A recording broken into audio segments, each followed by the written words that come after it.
ድርጎ የፖለቲካ ትርፍ ለማግኘት የሚደረግ እንቅስቃሴ ተገቢነት የለውም ሲሉ የሴቶችና ማህበራዊ ጉዳይ ሚኒስትሯ ኤርጎጌ ተስፋዬ ተናገሩ። ከሰሞኑ መነጋገሪያ የሆነውና በኢቢኤስ ቴሌቪዥን የቀረበውን የወጣት ብርቱካን ተመስገን ሐሰተኛ ዘገባን በተመለከተ ሚኒስትሯ መግለጫ ሰጥተዋል። በኢትዮጵያ ውስጥ የተለያዩ ጥቃት የደረሰባቸው ሴቶችና ህጻናት መኖራቸውን የጠቆሙት ሚኒስትሯ ያልተገባ የድርሰት መረጃን ልብ በሚነካ መንገድ ለማህበረሰብ ማድረስ ግን የሚወገዝ ነው ብለዋል።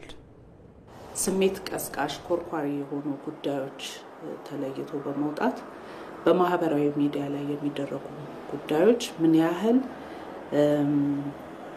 ያልተገባ መረጃን ለማህበረሰቡ በማቀበል አላስፈላጊ የሆኑ ማህበራዊ ችግሮች እንዲፈጠሩ ያደረገበት ሁኔታ እንዳለ መመልከት ይችላል። በቅርቡ በኢቢኤስ በቀረበው ታሪኩን ሁላችሁም ሰምታችሁታል።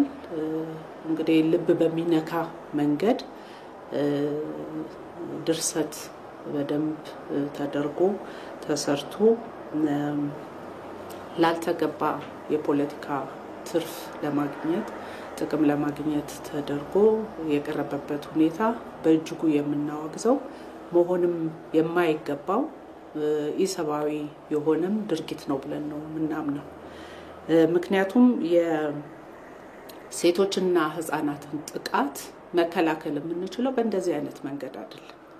ተገቢ የሆነ መረጃን በማስረጃ በማቅረብና እንደዚሁም ደግሞ ችግሩ ሊፈታ በሚችልበት መንገድ አግባብ መፍትሄን ሊያመጣ በሚችልበት መንገድ አግባብ ነው ሊሆን የሚገባው። እንደዚህ ያሉ የተቀናበሩ ዘገባዎች የሴቶችና ህፃናት ጥቃትን የመከላከል ሂደትን የሚያስተጓጉሉ ስለመሆናቸውም ሚኒስትሩ አብራርተዋል። እውነተኛ ተጎጂዎች ተገቢውን እርዳታ ወይም ድጋፍ እንዳያገኙ ይህም ውሸት ሊሆን ይችላል የሚል ቅንብሮች ውስጥ እንዲገባ አስተሳሰብ ውስጥ እንዲገባ ያደርጋልና የሴቶችን ችግር ከመፍታት ይልቅ የህፃናትን ችግር ከመፍታት ይልቅ ጾታዊ ጥቃትን በትክክለኛው መንገድ አድሬስ ከማድረግ ይልቅ ውስብስብ ችግሮች እንዲፈጠሩ ምክንያት ይሆናል። ከዚህም በተጨማሪ በተለይ የሴቶችን ክብር የሚነካም ነው ብለን ነው የምንወስደው። ይሄ ሴቶች ጥቃት እንኳን ደርሶባቸው ሊናገሩ ቢፈልጉ አይተከከለ አይደለም የተቀናበረ ሁኔታ ነው የቀረበው ስለዚህ አንቀበልም የሚል አስተሳሰብ ሬዚስተንስ እንዲፈጠር የሚያደርግና የሴቶችን ስብዕናም በማህበረሰቡ ዘንድ ዝቅ የሚያደርግ ተግባር ስለሆነ ይሄ በጣም አደገኛ ትወና ትልቅም ወንጀል ነው ብለን ነው የምንወስደው። ከዚህ ጉዳይ ጋር በተያያዘ የትምህርት ሚኒስቴርም በዛሬው ዕለት ማብራሪያ ሰጥቷል። ሰሞኑን በማህበራዊ ሚዲያ መነጋገሪያ ስለሆነችው ብርቱካን ተመስገን ከበደ ከከፍተኛ ትምህርት ተቋማት ጋር ግንኙነት ስላለው ማብራሪያ መስጠት አስፈላጊ ስለመሆኑ ትምህርት ሚኒስቴር አስታውቋል። በዚህም መሰረት በስም ተጠቃሽ በ2012 ዓ.ም የ12ኛ ክፍል ተማሪ የነበረች ቢሆንም የብሔራዊ ፈተናው በወቅቱ በተፈጠረው ዓለም አቀፍ የኮቪድ ወረርሽኝ ምክንያት ከየካቲት 29 እስከ መጋቢት 2 2013 ዓ.ም እንዲሰጥ መደረጉ ይታወሳል። ተማሪዋም በዚሁ ጊዜ በአማራ ብሔራዊ ክልላዊ መንግስት በምስራቅ ጎጃም ዞን በሞጣ መሰናዶ ከፍተኛ ሁለተኛ ደረጃ ትምህርት ቤት ፈተና ወስዳ 392 ውጤት በማምጣት በ2013 ዓ.ም የትምህርት ዘመን ሀረማያ ዩኒቨርሲቲ ምደባ እንደተደረገላት ትምህርት ሚኒስቴር ገልጿል። ሆኖም ግን በተመደበችበት ዩኒቨርሲቲ ያልሄደችና ያልተመዘገበች ሲሆን ወደ ሐዋሳ ከተማ በማቅናት በተከታታይ የትምህርት ፕሮግራም ተመዝግባ በአካውንቲንግና ፋይናንስ የትምህርት ክፍል በሐዋሳ ዩኒቨርሲቲ የመጀመሪያ ዲግሪ ፕሮግራም ከግቢ ውጭ ሆና ትምህርቷን ስትከታተል የነበረችና ትምህርቷንም ሳትጨርስ ያቋረጠች መሆኑን ከሐዋሳ ዩኒቨርሲቲ የተገኘ መረጃ እንደሚያሳይ ትምህርት ሚኒስቴር በማብራሪያው ገልጿል። በተቃራኒው በኢቢኤስ ቴሌቪዥን ስርጭት በተላለፈው ፕሮግራም ግለሰቧ በሀሮማያ ዩኒቨርሲቲ ተመድባ ወደ ሀሮማያ በመጓዝ ላይ ሳለች አውቶቡስ ውስጥ ባገኘቻት ደምቢዶሎ ዩኒቨርሲቲ ተመድባ በመጓዝ ላይ ካለች ሌላ ተማሪ ጋር በመነጋገር ሀሮማያ ዩኒቨርሲቲ የነበራትን ጉዞ በመሰረዝ ወደ ደምቢዶሎ ዩኒቨርሲቲ ሄዳ ለመማር ተመዝግቤያለሁ ማለቷ ከእውነታውና ከአሰራር ውጭ የሆነና በፍጹም ወደ ደምቢዶሎ ዩኒቨርሲቲ ያልሄደችና ምዝገባም ያልደረገች መሆኑ የዩኒቨርሲቲው መረጃ ያሳያል ብሏል ትምህርት ሚኒስቴር።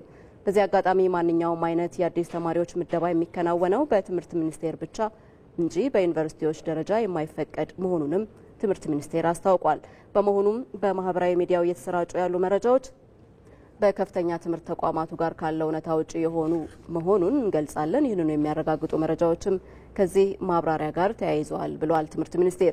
ይህንን የተሳሳተ መረጃ መሰረት በማድረግ በውስን ዩኒቨርሲቲዎች የመማር ማስተማር ስራውን ለማስተጓጎል የተለያዩ ሙከራዎች ተደርገዋል። እንደሚታወቀው የከፍተኛ ትምህርት ተቋማት የመማር ማስተማር የምርምርና የማህበረሰብ አገልግሎት ስራዎች የሚከናወኑባቸው እውቀትና እውነት የሚሰርጽባቸው በእውነትና በእውቀት የሚመሩ ዓለም አቀፍ ተቋማት መሆናቸው ሊታወቅ ይገባል ብለዋል። የኢትዮጵያ ብሮድካስቲንግ ሰርቪስ ኢቢኤስ ከዚህ ቀደም እንደሚያደርገው እንደ ማንኛውም ሚዲያ ጉዳዩን ከማሰራጨቱ በፊት ከዩኒቨርሲቲዎቹ ወይንም ከትምህርት ሚኒስቴር ያገኘውን መረጃ ማጣራት ሲገባው ይህንን ጉዳይ ሳያጣራ በቀጥታ አየር ላይ መዋሉ ህዝቡን ከማሳሳት ባሻገር ዩኒቨርሲቲዎቹን ገጽታ በማበላሸትና በማጠልሸት ከፍተኛ ጉዳት ያደረሰ በመሆኑ ኃላፊነቱን ሊወስድ ይገባል ብለዋል በመግለጫው።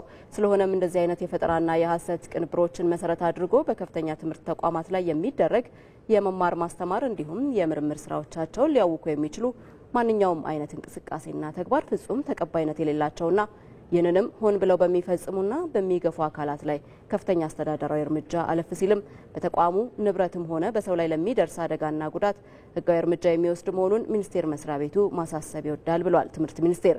በዚያው አጋጣሚ የዩኒቨርሲቲዎችና የአካባቢው ማህበረሰብ እንዲሁም ተማሪዎች ዩኒቨርሲቲዎች የተቋቋሙበት መሰረታዊ ተልዕኮዎችን በመረዳት የተቋማቱን ደህንነትና ቀጣይነት ለማረጋገጥ ተገቢውን ጥበቃ እንድታደርጉ ከአደራ ጭምር እናሳስባለን ብሏል ትምህርት ሚኒስቴር በላከው መግለጫ።